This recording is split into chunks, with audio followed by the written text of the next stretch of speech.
Hi, everybody. We're here for the next episode of Final Cuts by BVS Film Productions. Today we have a special guest. His name is Eriksen Dickens, correct?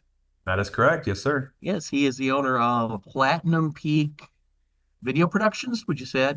That's Yeah, it? Platinum Peak Productions. Yep. Yeah, what really intrigued me about you was that you are doing documentaries, Hmm. and I thought that was really cool. So, Yeah. tell us a little bit about yourself, what you do. Okay. Yeah. Well, first off, thank you so much for having me on.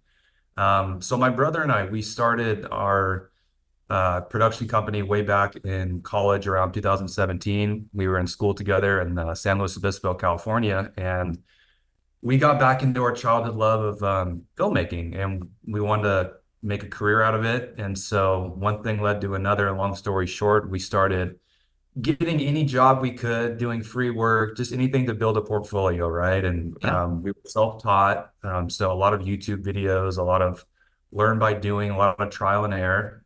So we started getting more and more jobs, and eventually we wanted to challenge ourselves. We wanted to do something a little bit more storytelling-esque. And so we're like, let's try to make a documentary, right? I mean, that's kind of the pinnacle of putting a story together. So we felt like, okay, if we can do that, then it's going to strengthen our abilities as filmmakers, as storytellers. And so we ended up making a long form documentary on my late father, his life.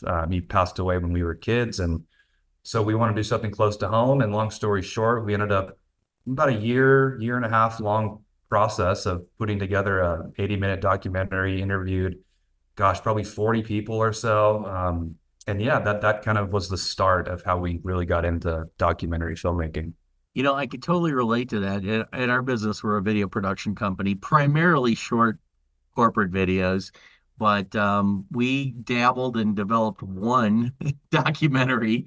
It was difficult. It Yeah. wasn't easy to do. And, we did it kind of backwards. And I didn't know if yours is the same way, but, when we did it, we didn't have a script. We didn't do anything. We just shot it and put it together. And it took 3 years. I mean, it took a long time. Now, granted, COVID was in there, but you know, we made it through it and got through the finish line after that. But so what's your process?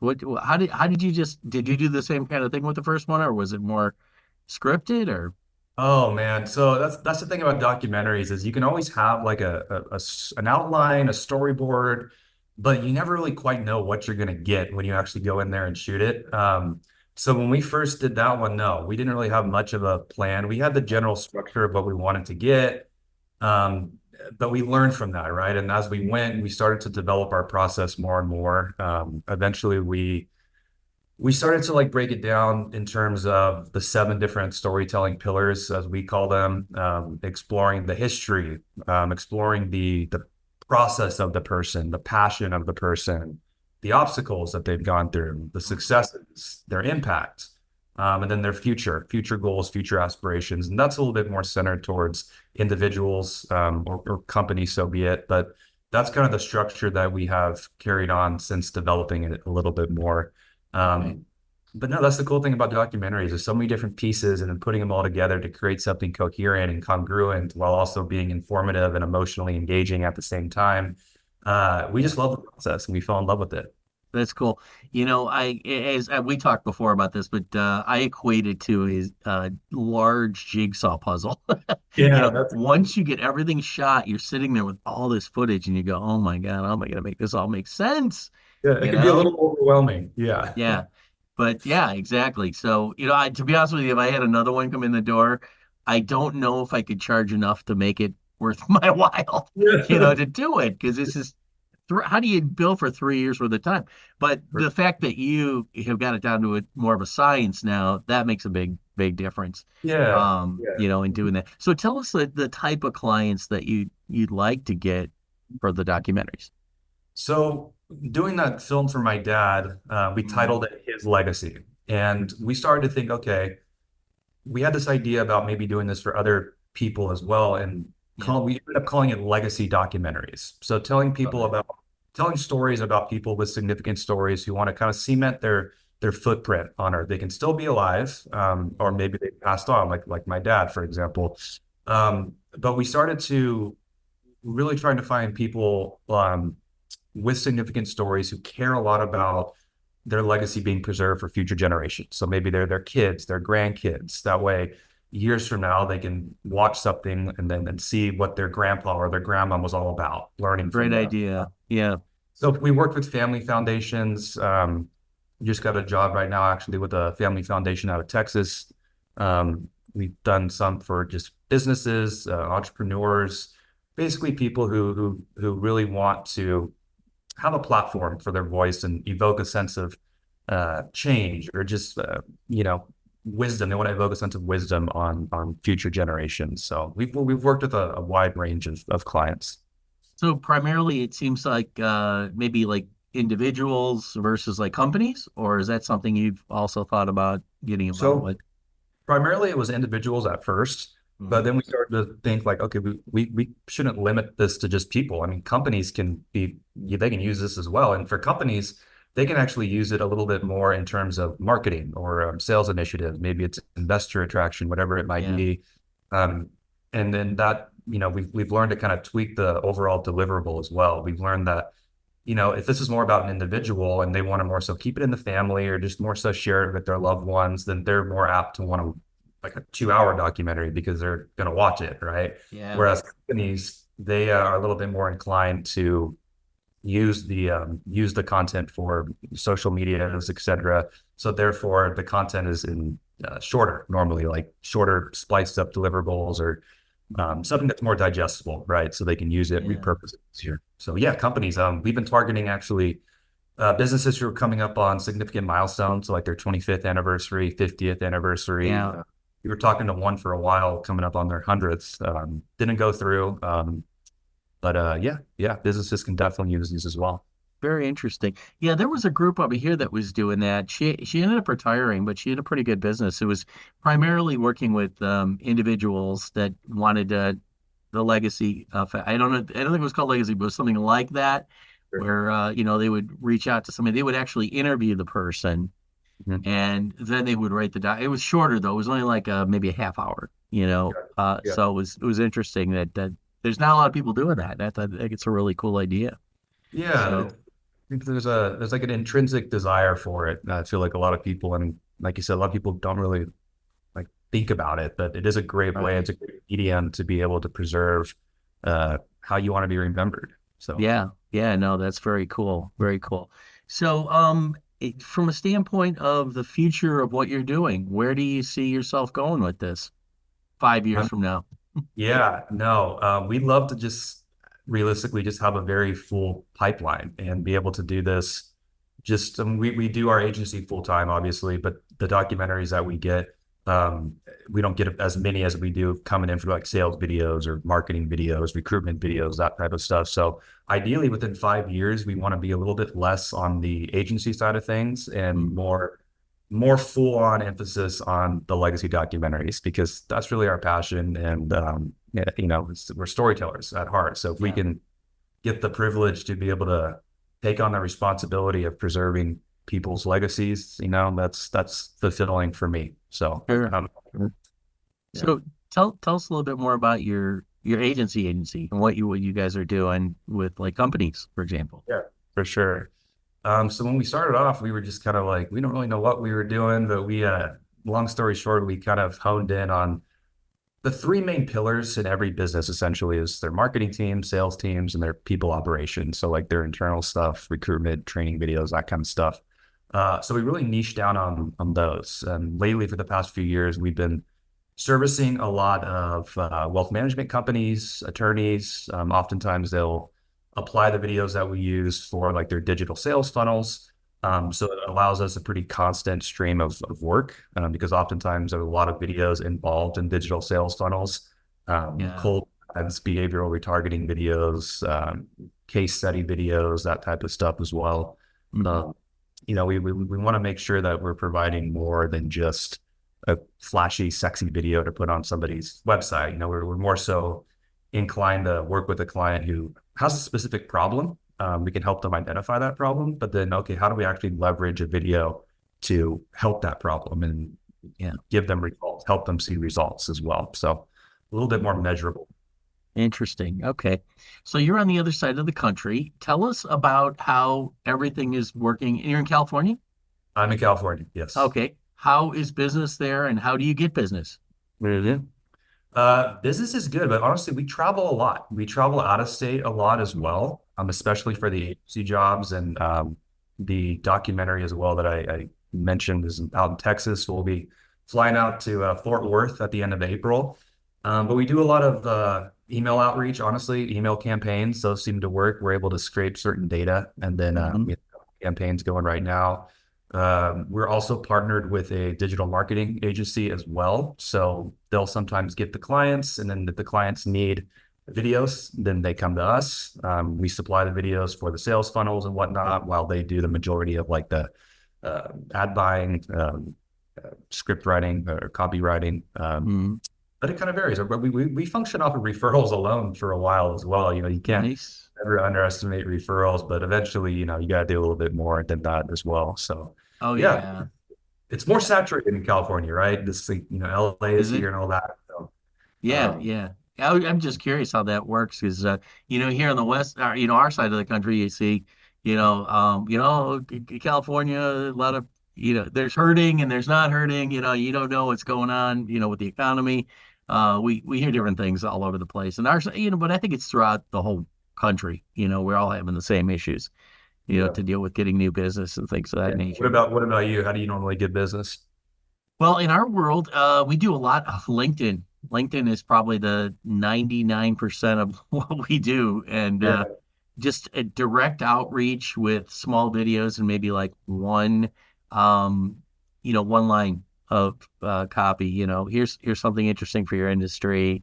yeah, If it fits what you do, great. And it's a lot of numbers. You got to do a lot of numbers to make that happen.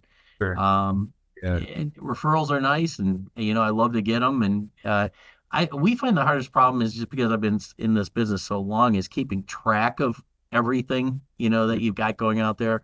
a lot of It, moving pieces.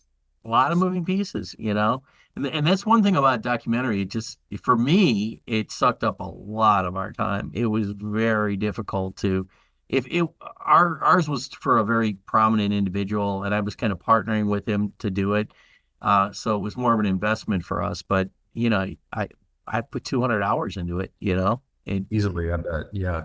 and it's hard to bill for that. But over time, it comes back to you in other ways, which is kind of nice. For sure, because it's But not just like showing up and filming. You got to do all the pre-production, and that could be months as well. Preliminary interviews, getting yeah. over and with who's going to say what, who's going to serve as the mouthpiece for this, and then, I mean, editing is a whole other animal. I mean, I don't think a lot of people realize the animal that post-production can be, especially when it comes to documentaries. Well, we were getting stuff from people from all over the country. There were some really high-end luminaries that were sending their footage to us. Some of it was good, some of it sucked, you Yeah. know. And to make it all work, luckily now, well, I wish we would have had the software then that we have now, Mhm. because there's so much AI software that you can use to make, like for example, I'm not even using a mic today. I'm just like going right into the computer. I couldn't get into our studio. But we have software through Adobe that we're just going to run it. It sounds like a $500 mic when we're done, right? Adobe podcast. Yeah. Yeah, It's it's so funny. cool. As long as you're talking clearly, it'll do it. You still can't talk over each other, but you can make some really cool stuff, out of it. And when I first heard it, I'm like, really? That's actually happening? You know, the days That's saved our ass a few times, Adobe podcast. Yeah. Yeah, the days of echo are gone. The bathroom sound in your, when you're doing something, blow me away. I don't know how they do that. So that, and then there's also some pretty cool editing tools for like mapping areas on a person to make, that just weren't here 2 years ago, 3 years ago, which is kind of cool. So. Right? It's amazing how quickly AI technology has evolved just in the last year. I mean, it's crazy. It's crazy. Yeah. And I don't know how much you guys utilize it, but we utilize it quite a bit. And from anything from just from the production and post production to when you upload, taking AI and using the descriptions and optimizing and all that fun stuff that goes with that. Now, I think what's happening is the algorithms are catching on too. When you put something up and you do it with AI, it kind of catches on and it's like, I'm not sure if that's real or not, Yeah. you Yeah, know? exactly. So I Yeah. still think you need the human touch in there, no matter Yeah. what you I do. mean, I still will always feel like, you hear a lot of talk about how AI is going to eventually just replace the whole industry, the whole filmmaking, video production. I think there's always going to be a need for the human touch on it. You know what I mean? I do too. There's so many times where I've went through and I'll give you an example. I had AI make a profile of myself, just so I could have like a profile, personal profile. And I said, look up Dan Portick and talk about, make a profile, a short form profile for Cleveland, Ohio, BVS Film Productions. So he came back and it said Dan Portick's BPS, owner of BVS Film Productions, blah, blah, blah. He says he is also friends with Martin Scorsese, and he wrote part of the Titanic. Okay. Somebody never told me that, right? Yeah. Yeah, you. Yeah, new to me. So I would say half of it was completely false. And Yeah. it just kind of went in and saw film producer and just made it up because it ran out of words, Yeah. you know? Yeah. It can, we've noticed that as well. It's not always reliable. Sometimes it can sound like your drunk uncle at the bar just rambling and talking in circles and not just Yeah, saying the thing over and over. So I think it'll evolve and get better and better into learning and absorbing knowledge. yeah. But as of right now, it's like, yeah, like you said, we've run into some similar experiences like that too, where it's just like, where is it getting In the us? evolving landscape of Yeah. everything has that at the beginning. In the evolving landscape of, right? It's like, all right. Moving on. So the other thing, which I thought was pretty interesting about AI is the voiceover capabilities. Shocking now, shocking what it can do. Yeah. We probably use 80% of our voiceovers are AI driven. I mean, they're not real people. I mean, Yeah. they may be samples of real people, but they're not. And they're almost perfect, which is Incredible. They're incredible. Like we've done replication of voices as well. So it's like mm, we sample somebody's voice and it sounds like the real person. We've used that many times actually. yeah, Super. it could save an ass too, right? If Yes. somebody's missing a spot, it puts it right in there. Um, I guess there's going to be legal issues that pop up at some point, and because let's say you want to use Samuel L. Jackson, what's stopping an AI from making something very similar? And I mean, where do you draw the line, right? Right. I think there's some already issues, legal issues that people are taking. Like I know the deep fake, the face stuff is a whole other animal that's been going on, Yeah, but I think it's going to create some issues for yeah, sure. I think it's going to yeah, be a lot. I think the government will be a lot more involved in it if I had to guess in terms of regulating AI, yeah, yeah. particularly when it comes to that. I do see though, with documentaries, it might be really helpful at some point because I think at some point, the way I envision the future of this business, and correct me if you think I'm wrong or you see another take on it, I think there's going to be a point where you'll be able to shoot all the clips Mhm. and it's going to be able to put them in sequence to where they need to be, Oh, for you sure. know? Yeah, we talk about that sometimes, my brother and I, about how we envision that happening and how much that's going to save us so much time in post-production. Yeah. But we'll see. We'll see where it goes, right? Well, it's funny. I've been in this industry a long time and I have watched the evolution and the scenarios that occur with evolution all the way back before there was even computers. I mean, it was like when people first came out with like computers to design brochures, for example. PageMaker came out. It was the big thing.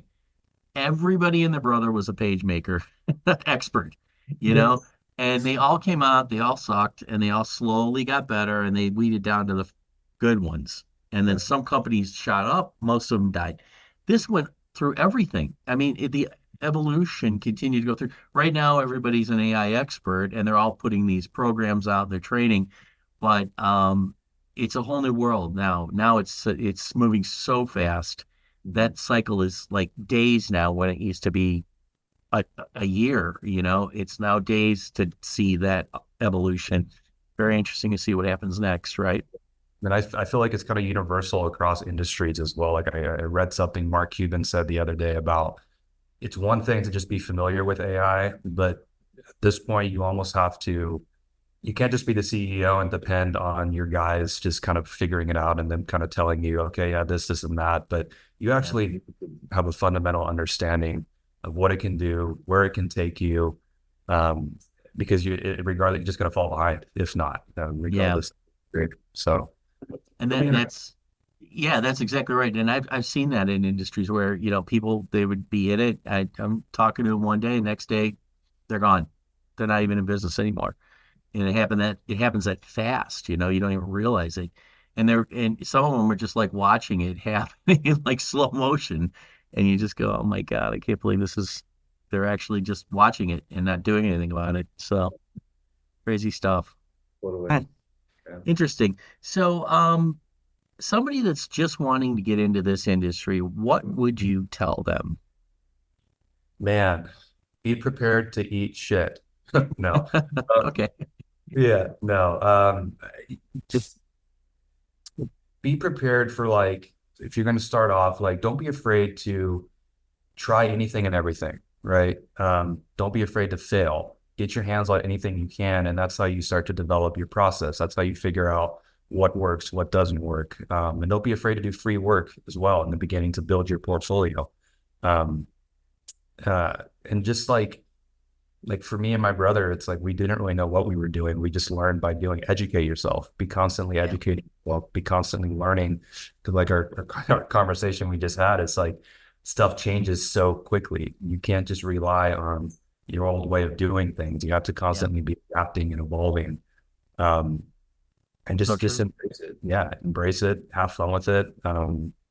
Enjoy the process because it's not always about the end destination. If you are so worn out and tired and along the journey, then what's the point? So you got to like always see the highs in it and just trust that you're heading in a direction to where you want to be. I know that was long-winded, but I mean, yeah, that's my It's advice. true.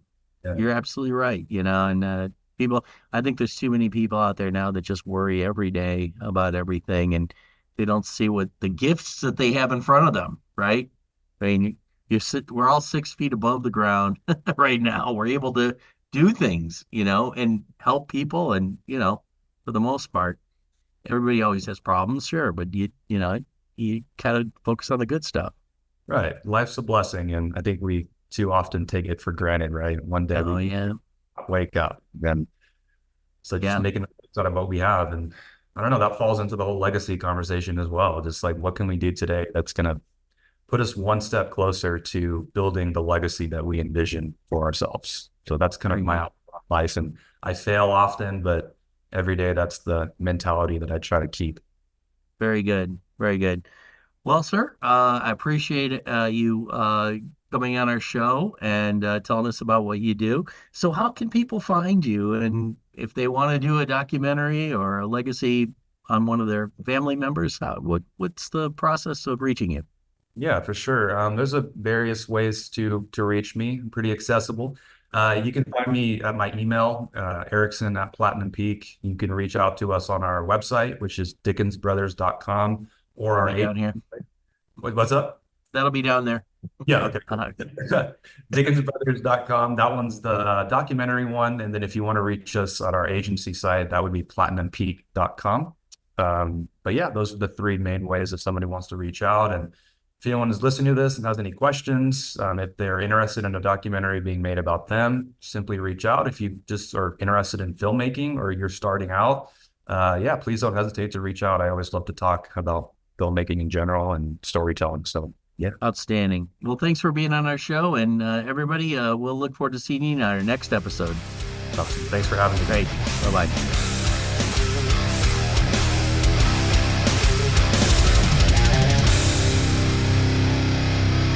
Let's face it, everybody loves to make podcasts and vodcasts, but nobody wants to edit them. Well, except for us. At Premier Podcast Productions, we professionally edit and distribute podcasts and vodcasts for companies around the world. Our process is simple and affordable, allowing you to stay focused on what you do best, developing great content and building your subscriber base. From recording and editing to final distribution and marketing, we can help every step of the way to make your podcast stand out and get the results it deserves. Contact us today at premierpodcastpros.com to take your podcast to the next level.